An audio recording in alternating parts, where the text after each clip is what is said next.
السلام علیکم دوستو، میں ہوں سہیل اور ہم سہیل وائز پہ آپ کو خوش آمدید کہتے ہیں۔ تو دوستو، اللہ تعالیٰ کے فضل و کرم سے امید ہے کہ آپ سب خیریت سے ہوں گے اور اللہ تعالیٰ آپ کو خوشیوں والی صحت والی لمبی عمر عطا فرمائے۔ تو دوستو، میں آج آپ کا شکریہ ادا کرنا چاہتا ہوں کہ آپ اتنے اچھے اور پیارے کمنٹس کرتے ہیں۔ آپ کی کمنٹس کی ہی وجہ سے آج تک یہ چینل چل رہا ہے اور امید ہے کہ آپ کی توجہ سے آگے بھی یہ چینل چلتا ہی رہے گا۔ اگر آپ لوگ توجہ نہ دیتے اور کمنٹس وغیرہ نہ کرتے تو یقین کیجئے یہ کب کا چینل بند ہو گیا ہوتا۔ آپ کی توجہ کی وجہ سے یہ چینل چل رہا ہے اور انشاءاللہ آگے بھی آپ کی توجہ ملتی رہی تو انشاءاللہ چلتا رہے گا۔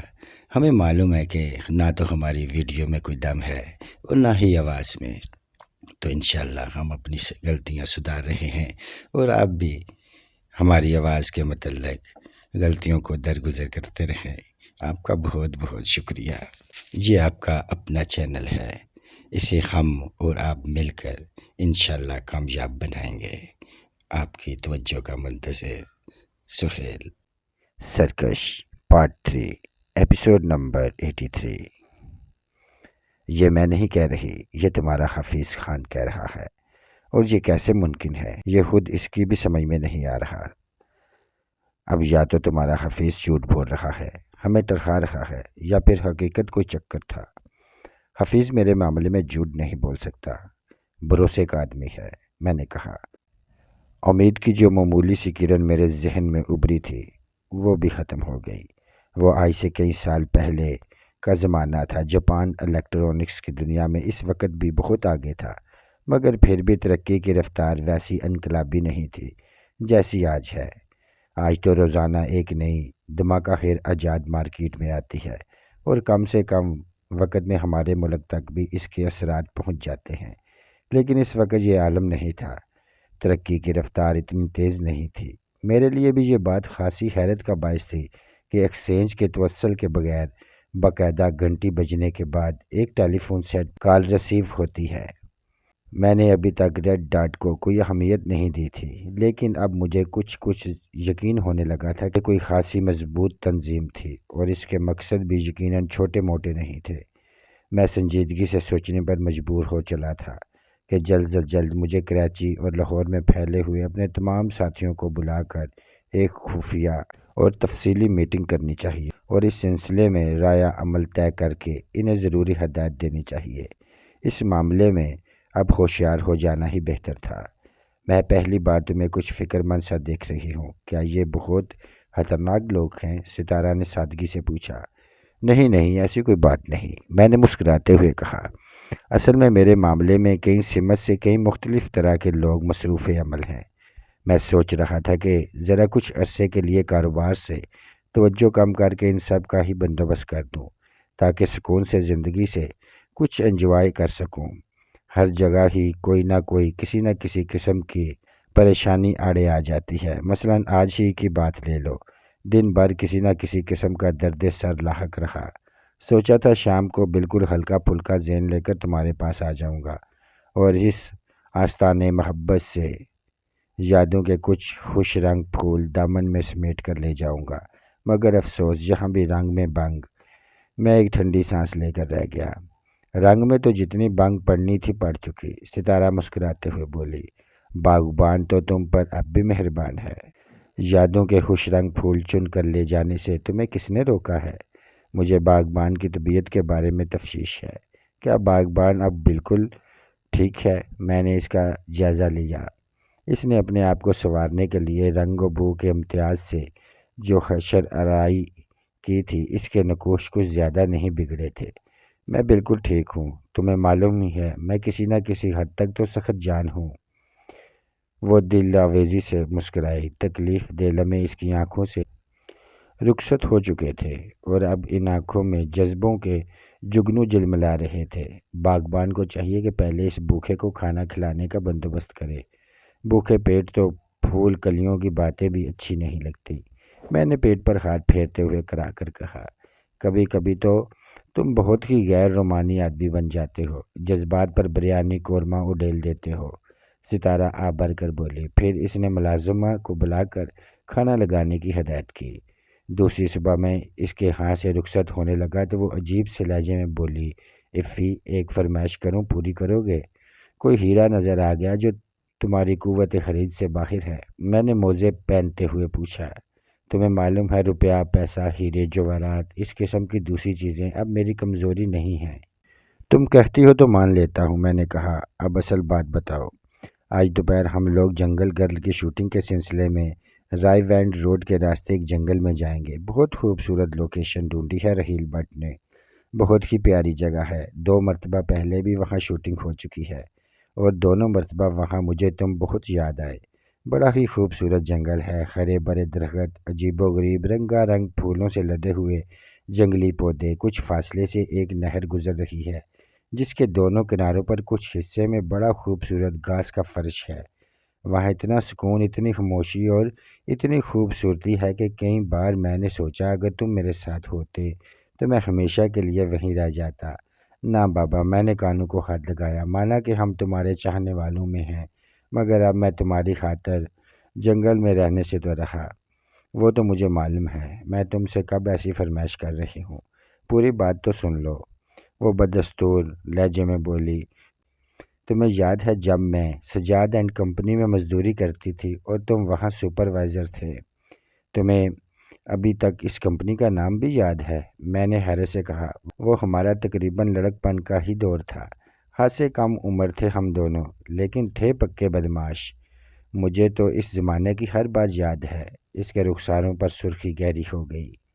تم زیادہ تیز تھی، میں تو یوں ہی بدھو سا تھا۔ میں نے اس دور کی یادوں سے دل میں گدگد سی محسوس کرتے ہوئے کہا، اب میں اپنے آپ کو تمہارے سامنے بدھو محسوس کرتی ہوں۔ اس اعتراف میں بھی فخر کی جھلک نمایاں تھی۔ یہ وقت کی یا پھر شاید بخت کی بات ہے، میں نے کہا۔ میں تمہیں یہ بتا رہی تھی کہ جہاں کمپنی سڑک اور پل بنا رہی تھی وہاں کچھ دور سیر سے ہٹ کر ایسا ہی منظر تھا جیسی لوکیشن پر آج میں شوٹنگ کے لیے جا رہی ہوں۔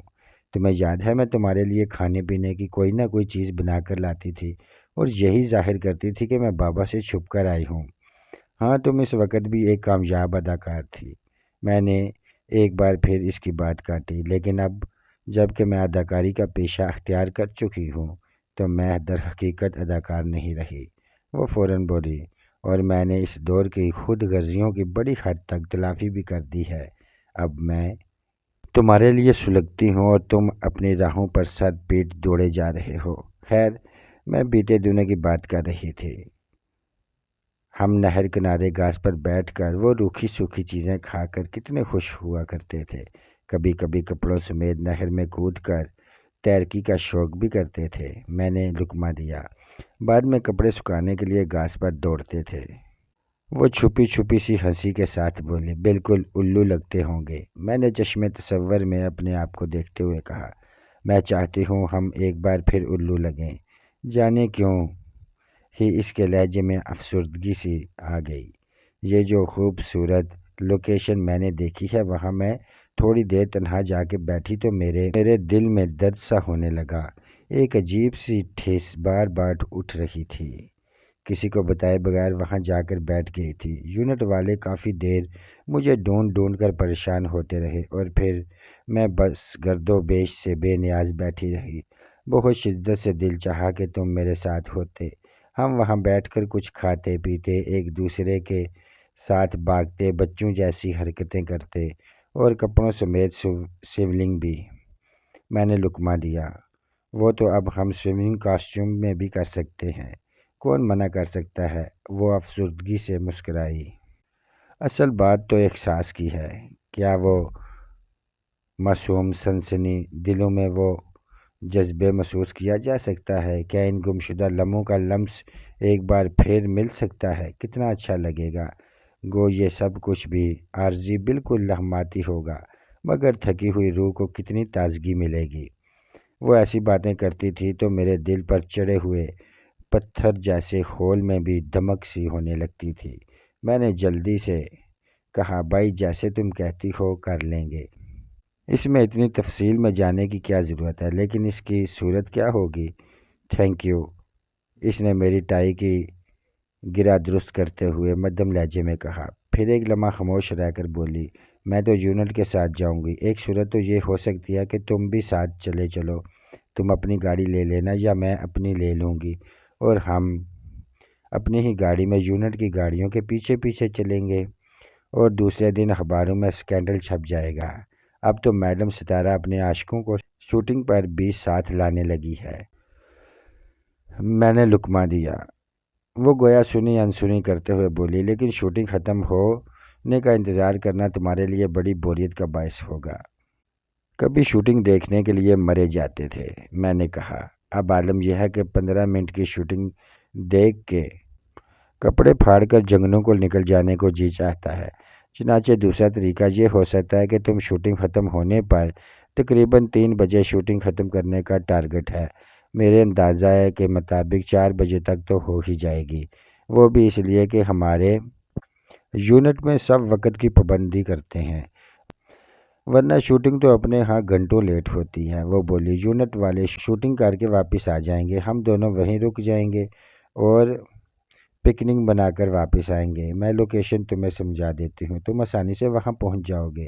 اس صورت میں زیادہ بڑا اسکینڈل چھپے گا کہ یونٹ شوٹنگ کر کے واپس آ گیا مگر ہیروئن اپنے عاشق کے ساتھ جنگل میں منگل یا رنگ رلیاں وغیرہ وغیرہ مناتی رہی۔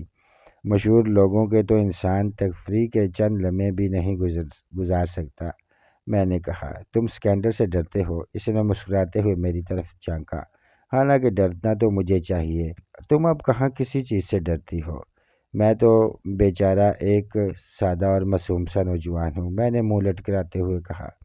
وہ ہنسی ضبط کرتے ہوئے بولی، بس بس، اب فیڈر یا چوسنی کے لیے ضد نہ شروع کر دینا، تم مطمئن رہو، کوئی اسکینڈل نہیں بنے گا۔ دراصل اسٹوڈیو کے جو چھوٹے موٹے کارکن یوں ہی اپنی بات بنانے کے شوق میں دوڑے دوڑے اخبار نویسوں کے پاس جاتے ہیں یا کسی غرض کے تحت ان کے اہلکار بنتے ہیں اور چھوٹی سے چھوٹی بات بڑھا چڑھ کر انہیں بتاتے ہیں، وہ میرے بارے میں ایسا نہیں کرتے، کیونکہ میں ان سے حقارت کا سلوک نہیں کرتی، ایک انسان کی حیثیت سے انہیں برابر سمجھتی ہوں، آڑے وقت میں ان کے کام آتی ہوں۔ اس کا مطلب ہے اسکینڈل تو ہوتے ہوں گے، مگر تم نے بھی اخبار والوں سے چھپائے رکھنے کا بندوبست کیا ہوا ہے۔ میں نے اس کی طرف جھکتے ہوئے دلچسپی سے کہا، میرا اسکینڈل تو بس تمہارے ساتھ ہی بن سکتا ہے اور کسی کی طرف تو ابھی دھیان ہی نہیں گیا، اس نے مسکراتے ہوئے کہا۔ وہ یکدم ہی سنجیدہ ہوتے ہوئے میرے کوٹ کا کالر مٹھی میں جکڑ کر ذرا جھٹکا دیتے ہوئے بولی، سچ سچ بتاؤ، کیا میرے ساتھ اسکینڈل بننے سے تم اتنا ہی ڈرتے ہو؟ اس معمولی ایکٹر خنی کے ساتھ تمہارا اسکینڈل بنا تھا تب تو تمہیں غصہ نہیں آیا تھا، لگتا تھا وہ بات یاد آنے سے وہ یکدم سچ مچ ہی سنجیدہ ہو گئی تھی۔ ارے میں تو مذاق کر رہا تھا، میں نے جلدی سے کہا، اس شہر میں تو مجھ جیسے نہ جانے کتنے پڑے ہوں گے جو تمہارے ساتھ بدنام ہونے کے لیے اپنا سب کچھ لٹانے کو تیار ہوں گے۔ اس کا موڈ دوبارہ ٹھیک ہو گیا تو میں نے کہا، لیکن یہ پروگرام آج شوٹنگ والے دن ہی رکھنا کیا ضروری ہے؟ اتنی بھیڑ بھاڑ کے ساتھ جانے کی بجائے کیا ہم کسی اور دن اکیلے وہاں نہیں جا سکتے؟ کل کس نے دیکھی ہے؟ ایک تو زندگی کا کچھ اعتبار نہیں، دوسرا تمہارا کوئی بھروسہ نہیں کہ تمہاری مصروفیات کا کیا عالم ہو، پھر سب سے بڑی بات یہ کہ کسی چیز کے لیے دل آج مچل رہا ہو اور اس کے میسر آنے کی امید 1 ماہ بعد ہو، اس کا کیا فائدہ؟ تمہیں معلوم ہے خواہشوں کے معاملے میں ایک عجیب عورت ہوں، میرا خیال ہے تم ہر معاملے میں ہی ایک عجیب عورت ہو، اس لیے مجھ جیسا سیلابی تمہارا اصرار ہے۔ میں نے کہا، تمہاری رگ و پا میں کبھی ختم نہ ہونے والی رومانیت رچی ہوئی ہے، میرا خیال تھا کہ شب رفتہ کے ساتھ ساتھ تمہاری شمع رومانیت کی لو بھی مدھم پڑ چکی ہوگی، میرا خیال ہے تم ان عورتوں میں سے ہو جن میں رومانیت کی حس کبھی ختم نہیں ہوتی، عورت میں اگر رومانیت کی حس ختم ہو جائے تو میرے خیال میں وہ عورت کہلانے کے مستحق نہیں رہتی۔ ستارہ سنجیدگی سے بولی، میں فلسفے میں تم سے نہیں جیت سکتا، میں نے ہتھیار ڈالتے ہوئے کہا، پروگرام کچھ یوں رکھتے ہیں کہ میں 4 بجے ہی لوکیشن پر پہنچ جاؤں گا، اسی دوران کچھ ضروری دفتری کام بھی انجام دے لوں گا۔ گھر جا کر لباس بھی تبدیل کر لوں گا اور تیراکی کا لباس بھی ساتھ لے لوں گا۔ لگتا ہے تم نہر کے گندے اور گندیلے پانی میں غوطے کھلوا کر ہی چھوڑو گی۔ اب اپنی اوقات مت بھولو۔ وہ شوخی سے مسکرائی۔ سوئمنگ پول تو جمعہ جمعہ 8 دن سے نصیب ہوئے ہیں، ورنہ تو ایسے ہی گندیلی نہروں میں ڈبکیاں کھا کر پھولے نہیں سماتے تھے۔ بلکہ نہر تو خاصی موزانہ چیز ہے، تمہیں تو کہیں برساتی چھوپڑ بھی نظر آ جاتا تھا تو فوراً ایک آدھ غوطہ لگانے پر تل جاتے تھے۔ ایک تو غربت کے زمانے کے شناساؤں میں یہ بڑی بری عادت ہوتی ہے، 1 منٹ میں سارا پول کھول کر رکھ دیتے ہیں۔ میں نے آپ بھر کے کہا اور اٹھ کھڑا ہوا۔ اچھا میں چلتا ہوں۔ ارے ہاں، ذرا مجھے لوکیشن اچھی طرح سمجھا دو۔ اس نے کاغذ قلم لے کر لوکیشن مجھے سمجھائی۔ مجھے فوراً اندازہ ہو گیا کہ میرا وہاں پہنچنا زیادہ مشکل نہیں ہوگا۔ ستارہ کے ہاں سے میں سیدھا دفتر ہی چلا گیا۔ وہاں دوپہر کے کھانے تک مصروف رہنے کے بعد میں نے باہر سے آئے ہوئے ایک دفت کے ساتھ انٹر کال پر کھانا کھایا اور پھر انہیں اپنے مینیجر کے ساتھ ایئرپورٹ رخصت کر کے خود گھر آ گیا۔ کچھ دیر بعد میں تیار ہو کر گھر سے نکلا تو ٹونی اور شبیر کی کار ایک بار پھر سائے کی طرح میرے پیچھے تھی۔ جنرل ہسپتال سے آگے نکل آنے کے بعد میں نے ریڈیو پر ٹونی سے رابطہ قائم کیا اور بلا تامل ایک شعر سنایا: بہتر ہے دل کے ساتھ رہے پاسبانِ عقل، لیکن کبھی کبھی اسے تنہا بھی چھوڑ دے۔ ٹونی غالباً کچھ حیران سا ہو گیا، اٹک اٹک کر بولا: سر، آپ آج شعروں میں بات کر رہے ہیں؟ ہاں ٹونی ڈیئر، میں نے ٹھنڈی سانس لے کر کہا۔ یہی تو تمہیں معلوم نہیں کہ اندر سے میرا مزاج بڑا شاعرانہ ہے۔ شفاق بننے پر تو بعض لوگ مجھے مجبور کر دیتے ہیں۔ اچھا سنو، 10-12 میل بعد کہنا نام کا جو گاؤں آئے گا نا، اس سے تقریباً 1 میل آگے میں کچا راستے پر مڑ جاؤں گا۔ بس وہیں سے تم واپس آ جانا، سمجھے؟ آج میں ایک چھوٹی سی پکنک منانے جا رہا ہوں اور یہ خاصا ایک نجی سرگرمی ہے۔ میں نہیں چاہتا کہ وہاں بھی تمہاری آنکھیں میری نگران رہیں۔ As a wish sir, Tony بولا۔ ویسے بہتر یہی ہے کہ گھر سے باہر آپ کسی بھی وقت ہماری نظر سے اوجھل نہ ہوا کریں۔ مطمئن رہو، اگر خدا کو میری زندگی منظور ہے تو کوئی بھی مجھے نہیں مار سکتا، اور اگر اوپر والے کی یہی خاتوں میں میری زندگی کے دن ختم ہو جائیں گے تو کوئی میری زندگی کا ایک پل بھی نہیں بڑھا سکتا۔ میرا لہجہ غیر ارادی طور پر دوستانہ تھا۔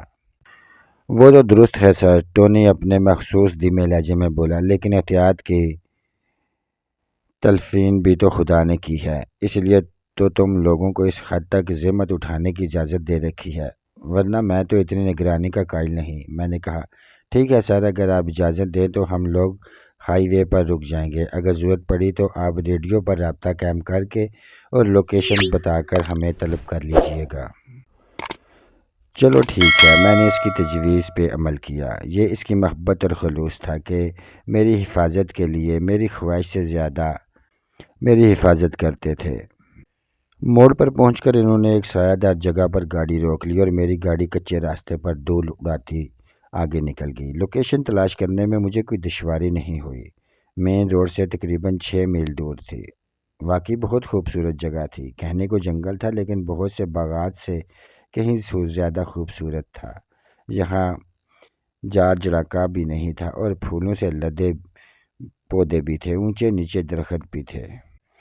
ڈائریکٹر رحیل بٹ سمیت یونٹ کے سبھی افراد وہاں مجھے پا کر حیران رہ گئے۔ انہیں میری آمد کی اطلاع نہیں تھی۔ ایک ہلچل سی مچ گئی۔ چودھری صاحب آ گئے ہیں، چودھری صاحب آ گئے ہیں۔ کوئی میرے لیے کرسی لے کر آ رہا تھا تو کوئی کولڈ ڈرنک، جبکہ میں ان سب کا شکریہ ادا کر کے تکلفات سے باز رکھنے کی کوشش کر رہا تھا۔ ارشد موتی بھی وہاں موجود تھا اور اتنے لوگوں میں وہی واحد شخص تھا جو خاموشی سے ایک طرف کھڑا تھا۔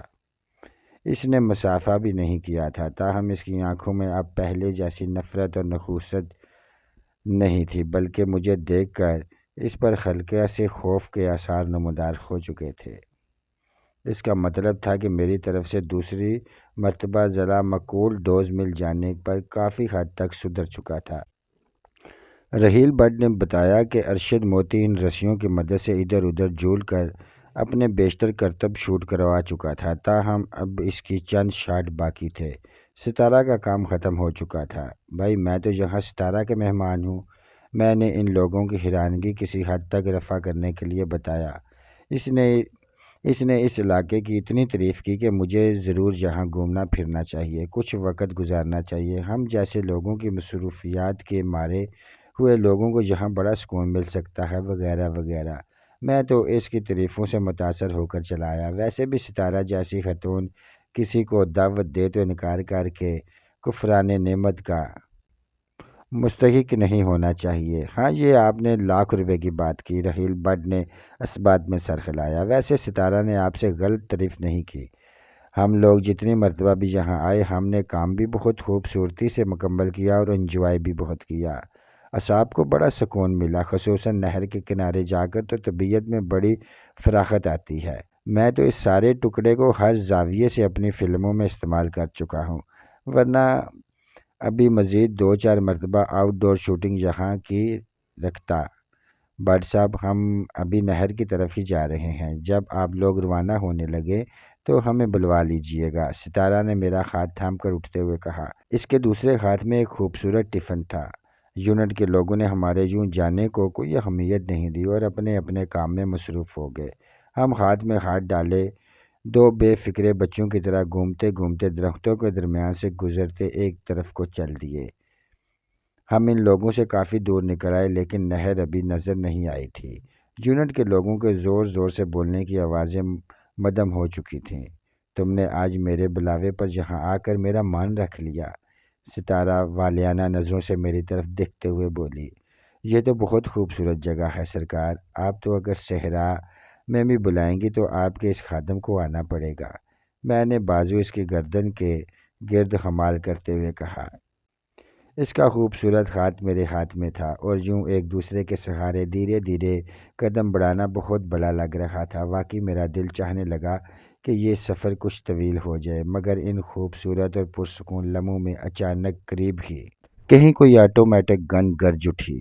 گولیاں سنسناتی ہوئی عین قریب سے گزری۔ ستارہ خود بخود ہی دہشت کے عالم میں گھٹنوں کے بل زمین پر گر پڑی۔ میں نے خود بھی رکوع کے حالت میں جاتے ہوئے اس کا ہاتھ پکڑ کر تیزی سے الٹے قدموں جھکنے کی کوشش کی تاکہ درختوں کی اوڑ میں ہو سکے، لیکن یکدم لگنے والے اعصابی جھٹکے نے ستارہ کو ناکارہ بنا دیا تھا۔ وہ فوری طور پر اپنی جگہ سے حرکت کرنے کے قابل نہیں رہی تھی۔ ایک تناور درخت نے ہمیں گولیوں سے محفوظ رکھا تھا۔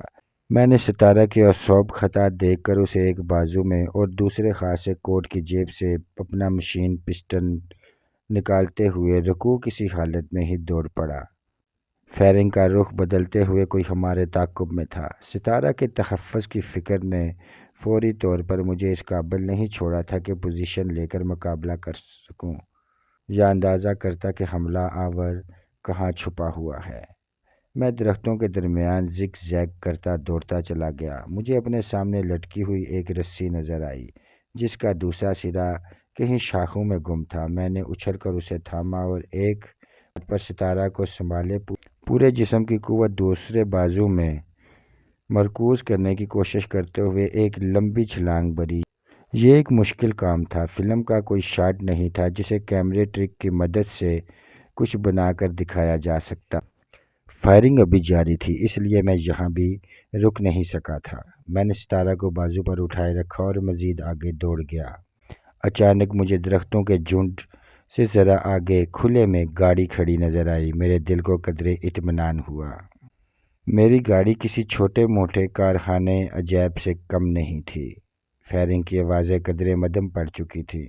فائرنگ کرنے والے یقیناً کافی پیچھے رہ گئے تھے اور شاید میں ان کے نظر سے اوجھل ہو گیا تھا، لیکن نہ جانے کیوں وہ وقفے وقفے سے فائرنگ کیے جا رہے تھے، شاید مجھے خوفزدہ کرنے اور بھگائے رکھنے کے لیے۔ میں تیزی سے گھوم کر گاڑی کی دوسری طرف پہنچا۔ ستارہ کو میں نے بازو سے اتار دیا اور میرا اشارہ پا کر وہ گاڑی کی اوڑ میں گھٹنوں کے بل بیٹھ گئی۔ اب وہ خوفزدہ نظر نہیں آ رہی تھی، بلکہ اس کے چہرے کو دیکھ کر میں حیران ہوئے بغیر نہ رہ سکا جب وہ میری طرف دیکھتے ہوئے شریر سے انداز میں مسکرا دی، گویا یہ فائرنگ بھی اس کے ایڈونچر کا ایک حصہ رہی ہو۔ بہت خوش ہو رہی ہو، میں نے سرگوشی میں کہا۔ قدرت نے بچا لیا، ورنہ ابھی پرچھڑے اڑ گئے ہوتے۔ میں نے اب سوچ لیا ہے کہ تمہارے ساتھ رہنا ہے تو ایک نہ ایک روز پرچھڑے ہی اڑنے ہیں، اس لیے اب پریشان ہونے اور گھبرانے کا کوئی فائدہ نہیں، اس نے سرگوشی میں ہی کہا۔ اچھا بکواس بند کرو اور یہ سنبھالو۔ میں نے گھٹنوں کے بل جھکتے ہوئے کوٹ کی اندرونی جیب سے مشین پسٹل نکال کر اس کی طرف بڑھاتے ہوئے کہا، پستول چلانا تو آتا ہوگا تمہیں؟ تھوڑا بہت سیکھا ہے، وہ پستول سنبھالتے ہوئے بولی۔ خاصی پرخطر زندگی گزاری ہے میں نے، اور اپنی حفاظت خود کرنے کا شوق بھی ہے، اس لیے اس قسم کی چیزوں کا استعمال سیکھنے کی کوشش کرتی رہتی ہوں، لیکن نشانے کے بارے میں کچھ نہیں کہہ سکتی۔ وہ گویا معذرت ہوا تھی۔ نشانے کے بارے میں تمہیں کون کمبخت کچھ کہہ رہا ہے؟ کون سا یہاں ٹارگٹ شوٹنگ کے مقابلے میں ٹرافی جیتنے آئی ہو تم؟ میں نے گاڑی کا پچھلا دروازہ کھولتے ہوئے کہا۔ سیٹ کے نیچے ایک خفیہ بٹن دبا کر میں نے ایک خانہ کھولا۔ اس خانے کی موجودگی کسی کو احساس نہیں ہو سکتا تھا۔ دوسرے ہی لمحے سیاہ رنگ کی 7mm کی ایک خاص قسم کی آٹومیٹک رائفل میرے ہاتھ میں تھی۔ تارا کے چہرے پر شوخی کے آثار قدرے کم ہو گئے اور آنکھوں میں ہلکا سا خوف جھلک آیا۔ رائفل دیکھنے میں بہت خوبصورت تھی، لیکن ہتھیاروں کے خوف صورتی عجیب ہوتی ہے۔ اس کی تہ میں موت کی خوفناکی اور بدصورتی پیما ہوتی ہے۔ گن سنبھال کر میں دوسری طرف بڑھا تو عقب سے تارا میری قمیض کا کونا کھینچ کر خوفزدہ سی سرگوشی میں بولی، تم کیا کرنے جا رہے ہو؟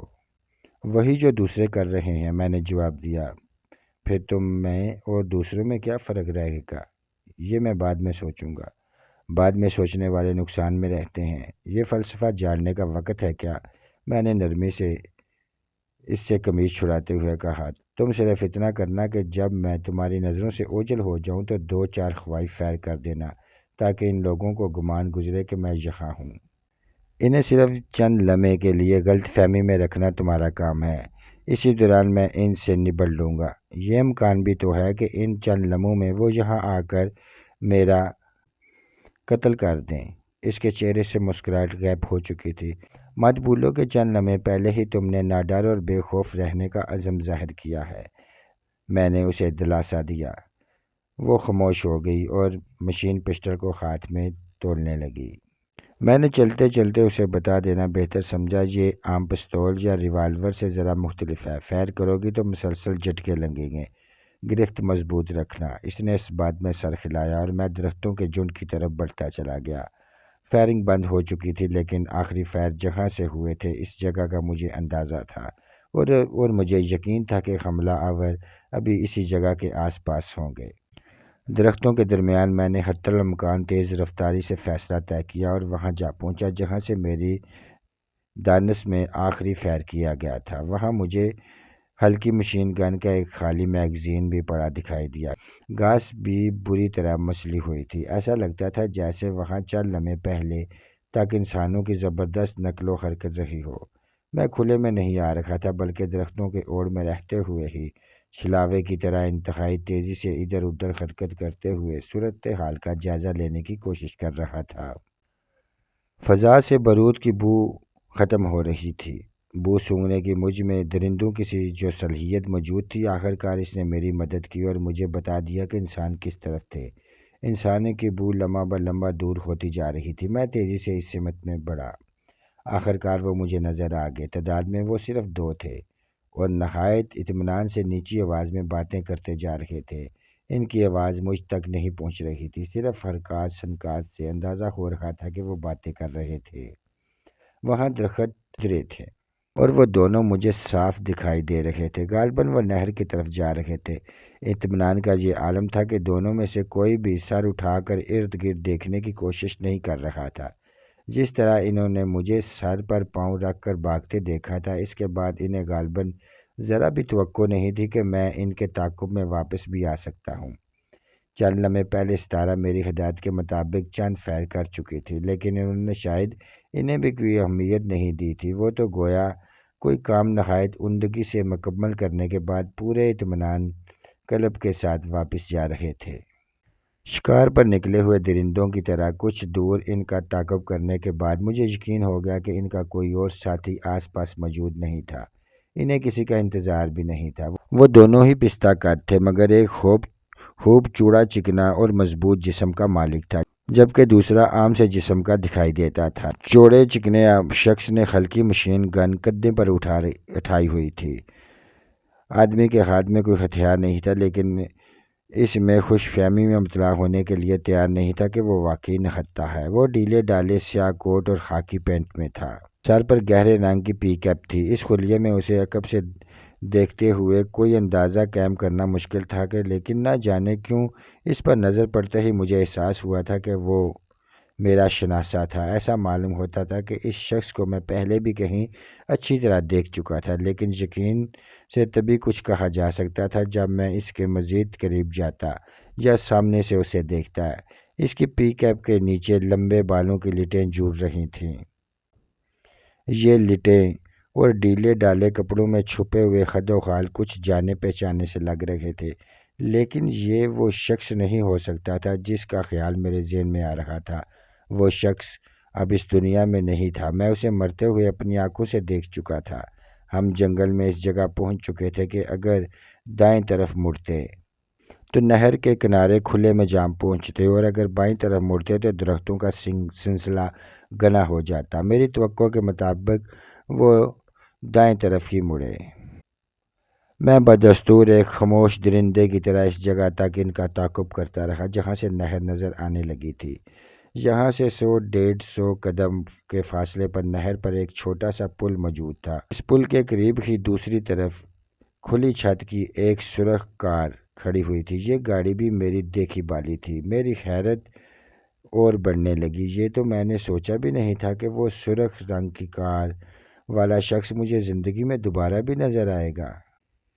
یہ معجزہ میری سمجھ سے باہر تھا۔ بہرحال اتنا میں ضرور سمجھ چکا تھا کہ وہ واقعی واپس جا رہے تھے۔ نہر کی دوسری طرف سے کچے راستے سے ہائی وے تک جایا جا سکتا تھا۔ وہ یقیناً آئے بھی اسی طرف سے تھے۔ پل اور گاڑی ابھی بہت دور تھی، لیکن میرے خیال میں اب انہیں روک لینا بہتر تھا۔ میں نے ان کے قدموں سے ذرا ہی آگے زمین پر ایک برسٹ مارا۔ گولیاں دھول اڑاتی ہوئی زمین میں پوست ہو گئیں۔ وہ دونوں اپنی جگہ بت بن گئے۔ ماہر اور چلاک لوگ تھے۔ انہیں معلوم تھا کہ صورتحال میں کیا کرنا ہے۔ مشین گن والے نے مشین گن سیدھی کرنے کی کوشش نہیں کی۔ اسے معلوم تھا کہ اس کی کوشش کا انجام اس کی موت کی صورت میں سامنے آ سکتا تھا۔ گن ذرا دور پھینک دو چندا، میں نے بآواز بلند کہا، اور میری طرف گھوم جاؤ۔ میں ذرا زلفوں والی سرکار کے دیدار کرنا چاہتا ہوں۔ چوڑے چکلے آدمی کے ہاتھ میں گو کہ سب مشین گن تھی، مگر اتنی ہلکی نہیں تھی۔ اس نے میری ہدایت پر عمل کرتے ہوئے گن پھینک تو دی، مگر وہ زیادہ دور جا کر نہیں گری۔ وہ دونوں میری طرف گھومے۔ میری زیادہ تر توجہ لمبے بالوں والے کی طرف تھی، اور اسے دیکھ کر واقعی میرا سر گھوم گیا۔ ایک لمحے کے لیے مجھے اپنی آنکھوں پر اعتبار نہ آیا۔ میرا شبہ درست ہی تھا۔ وہ وہی بندر نما شخص تھا جسے چند دن پہلے ملتان روڈ کے ایک باغ میں ٹونی نے میرے سامنے گولی مار کر ہلاک کیا تھا۔ وہ سب کچھ غیر ارادی طور پر ہوا تھا۔ میرا تعاقب کر رہا تھا، اور جب ہم نے اسے روکنے کی کوشش کی تو اس نے ریوالور نکال لیا۔ ٹونی نے اس پر اس مہارت سے فائر کیا کہ ریوالور اس کے ہاتھ سے نکل گیا۔ اسے کوئی گریز نہیں آئی، اور دوسرے ہی لمحے اس نے باغ کی دیوار پھلانگ کر فرار ہونے کی کوشش کی، اور ٹونی نے اس پر دوسرا فائر کر دیا۔ ہم نے اسے باغ میں چت پڑے دیکھا تھا، اور اس کی قمیض سے خون رس رہا تھا اور نبض ساخت تھی۔ مجھے اچھی طرح یاد تھا کہ میں نے اس کے دل کی دھڑکن بھی سننے کی کوشش کی تھی، لیکن مجھے اس کا دل بھی ساکت ہی محسوس ہوا تھا۔ وہ سارا منظر میری آنکھوں کے سامنے موجود تھا، لیکن وہ بدبخت زندہ سلامت میری آنکھوں کے سامنے کھڑا تھا، بالکل اسی طرح جیسے برسوں سے اسے خراش تک بھی نہیں آئی ہو۔ اگر ہمیں اس کی موت کا محض دھوکہ ہوا تھا اور وہ صرف زخمی ہوا تھا، تب بھی اتنی جلدی وہ دوبارہ چلنے پھرنے کے قابل نہیں ہو سکتا تھا۔